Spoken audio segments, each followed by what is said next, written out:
Buongiorno, guagliù, come state? Soprattutto, come yamma? Mi auguro con tutto cuore che oggi sarà una giornata assai più bella da ieri e anche dell'altro ieri. Ma se qualcosa non va come volesse voi, non vi pigliate collera, che un malatempo passerà.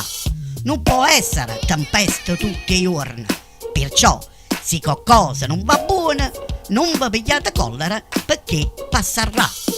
Tutto quanto teniamo qualche problema, chi più grosso e chi più piccerilla. E che ci volete fare? La vita è fatta per ci far imparare. E quando arrivano i guai, imparammoci come l'amma superà. Aspettammo che passi il malatempo, perché con il tempo tutto si aggiusterà. Chissà quante buie stamattina si sono scetate senza voglia di fare niente. Ma non va volete, assettatevi e aspettate che va bene. Intanto acchiappate per sto bacione e il mio augurio di buongiorno per chi mi va bene e per chi mi va male. Ciao, buona giornata, compagni miei.